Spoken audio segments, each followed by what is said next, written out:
बिस्मिल्लाहिर्रहमानिर्रहीम। अस्सलाम वालेकुम। हार्वर्ड एकेडमी की तरफ से आपको वेलकम कहते हैं। डियर एस्पिरेंट्स, आज का हमारा जो सेशन है ये एक नए कोर्स का आगाज़ है और अभी जो currently federal public service commission ने एग्ज़ाम कंडक्ट किए हैं तो उसमें भी इस पार्ट से क्वेश्चंस आए थे, तो हमने ऑलरेडी इसको कवर नहीं किया था। तो हम इसको अब डिटेल से कम्प्रीहेंसिवली कवर करना चाहते हैं और इसको भी कोर्स का हिस्सा बनाएंगे।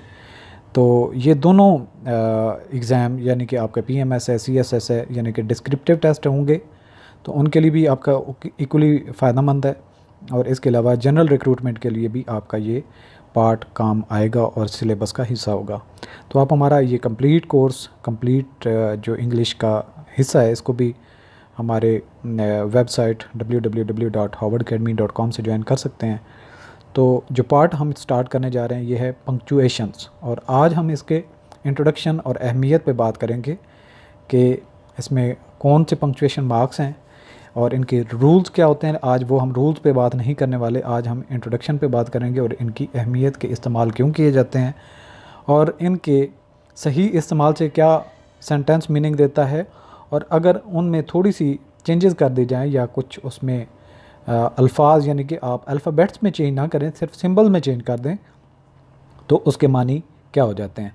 सबसे पहले तो हमें पता होना चाहिए कि पंक्चुएशन की तारीफ़ क्या है।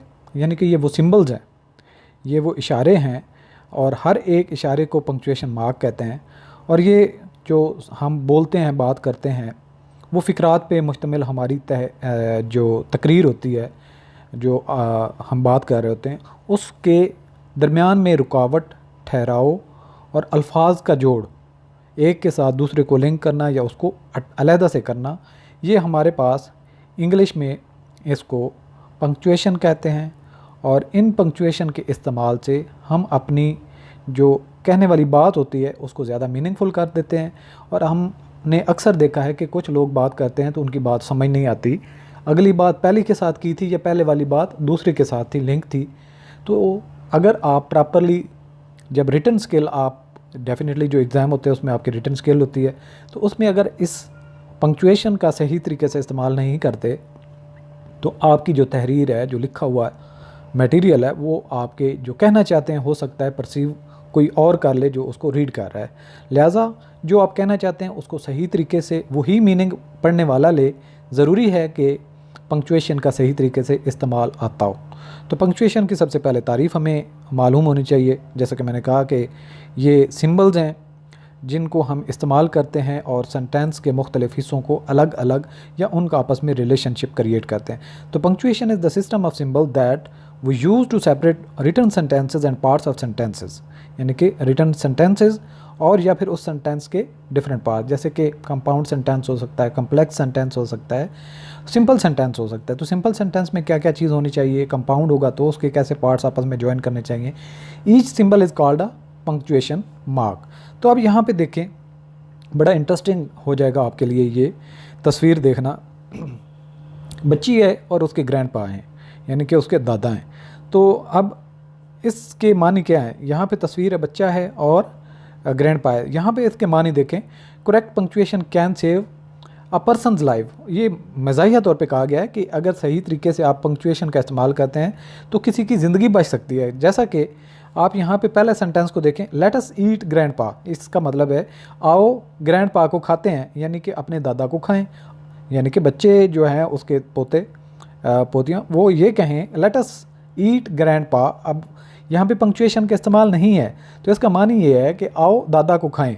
तो जबकि उसमें आप पंक्चुएशन का जब यूज़ करते हैं लेट अस ईट ग्रैंडपा, कि ग्रैंडपा को वो कह रही है आएँ और खाएं, यानी कि दादाजी आएँ और खाएं, खाना खाएं, यानी कि ऊपर दादाजी को खाया जा रहा है, यहाँ दादाजी को खाने के लिए कहा जा रहा है। तो डेफिनेटली किसी की ज़िंदगी बच सकती है। अच्छा, यहाँ पे इन पंक्चुएशन के इस्तेमाल से जेंडर भी फ़ायदा उठा लेते हैं। यानी कि अगर मर्द से कहा जाए कि ये बात लिखो या इस बात से मतलब लो, तो वो चीज़ों को अपनी तरफ डायरेक्शन दे लेता है। जब किसी खातून को कहा जाए कि इसके मीनिंग क्या हैं और इससे जो कहा गया है इसके मानी क्या हैं, तो वो इन पंक्चुएशन के सही ट्रिकी इस्तेमाल से अपने मानी निकाल सकते हैं। कैसा, इसकी एग्जांपल देखते हैं। द पावर ऑफ पंक्चुएशन, कैसे, इस मिसाल से हमें पता चलेगा। एक इंग्लिश के प्रोफेसर हैं, वो कहते हैं कि जी एक ये हमारे पास सेंटेंस है, इसको आपने पंक्चुएट करना है, और क्लास है जिसमें लड़के भी हैं और लड़कियां भी हैं, यानी कि a women without her man is nothing. ये एक हमारे पास सेंटेंस है, इसको आपने पंक्चुएट करना है, प्रोफेसर ये टास्क देता है। अब यहाँ पे all of the males in the class wrote, जो क्लास में मर्द हजरात थे उन्होंने क्या लिखा, a woman without her man is nothing. A woman without her man is nothing, यानी कि एक औरत अपने मर्द के अलावा कुछ भी नहीं है। सिंपल, यहाँ पे देखें, यहाँ पे है, बात को ठहर जाते, ए वुमैन विदाउट हर मैन, एक औरत अपने मर्द के बगैर इज़ नथिंग, कुछ भी नहीं है। जबकि ख़वातीन ने उसको क्या कहा, all of the females in the class wrote a woman, यहाँ पे कॉलन का इस्तेमाल हुआ, without her man is nothing, एक औरत उसके बगैर मर्द कुछ भी नहीं है। तो देखें सिर्फ क्या है, हमने इस्तेमाल किसका किया, सिर्फ और सिर्फ पंक्चुएशन का, तो टोटली मानी चेंज हो गया। तो all writing in is a representation of the spoken word, यानी जो हम बात कहना चाहते हैं उसको राइटिंग में लेके आते हैं। तो लिहाजा पंक्चुएशन के कुछ मानी होते हैं, जहाँ पे कुछ रुकने की ज़रूरत होती है और उस रुकने से कुछ मानी निकलते हैं। To a large extent punctuation mimics certain non verbal elements of speech such as pause, intonation and volume, कि आपकी आवाज़ कहाँ पे रुकनी है, कहाँ पे आपने ठहरना है, कहाँ पे आपकी आवाज़ बुलंद होगी, कहाँ पे आपकी आवाज़ धीमी होगी। All of which convey meaning, ये जो आपकी आवाज़ का धीमापन, ठहराव, इससे कुछ मानी निकलते हैं। In general punctuation helps to establish the structure and logic of the written word. तो हम ये कह सकते हैं कि पंक्चुएशन ही वो हैं जो बात के अंदर आपकी जान डालते हैं।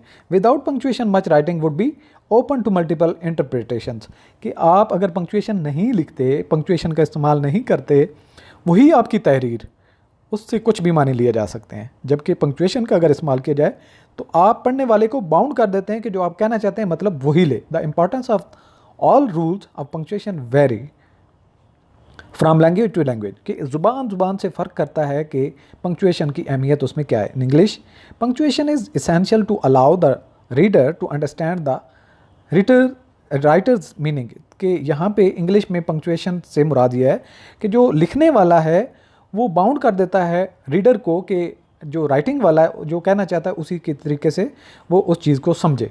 तो हमारे पास कितने हैं पंक्चुएशन मार्क्स। सबसे पहले पीरियड, यहाँ पे आप देख सकते हैं ब्रैकेटों को आपने नहीं अज्यूम करना, और इसके बाद है क्वेश्चन मार्क, यहाँ पे हमारे पास क्वेश्चन मार्क है। इसके बाद है एक्सक्लेमेशन मार्क, यहाँ पे एक्सक्लेमेटरी हमारे पास है, और इसके बाद है कॉमा, यहाँ पे हमारे पास कॉमा है, और द सेमी कॉलन, कॉलन, और इसके अलावा dash, hyphen, bracket, the braces, यानी कि ये इसको ब्रैकेट कहते हैं और इसको ब्रेसेस कहते हैं। इसके अलावा पैरेंथेसिस जो आप कॉमा लगाते हैं, और इसके अलावा ये जो ब्रैकेटें हैं पैरेंथेसिस, और इसके बाद अपोस्ट्रॉफी, जैसे कि man's book, his, hers pen, इस तरीके से। इसके अलावा कोटेशन मार्क्स होते हैं, यहाँ पे कोटेशन मार्क्स हैं, अपोस्ट्रॉफी है, और यहाँ पे अल्टीमेटली 14वें नंबर पे हमारे पास एलिप्स आते हैं, जिसको डॉट हम इस तरह लगाते जाते हैं लाइन में। तो ये हमारे पास पंक्चुएशन मार्क्स हैं, जिनको हमने वन बाय वन कि इनका इस्तेमाल कहाँ पे और कैसे करना है। तो इंशाल्लाह ये डिटेल में हमारा सेशन चलता रहेगा। तो आप से रिक्वेस्ट ये है कि आपने जब इनके रूल्स को पढ़ना है तो साथ में हम जो प्रैक्टिस के लिए सेंटेंसेस डालेंगे उन पे आपने खुद बड़े ध्यान से प्रैक्टिस खुद से करनी है। ऑल द बेस्ट, अल्लाह हाफ़िज़।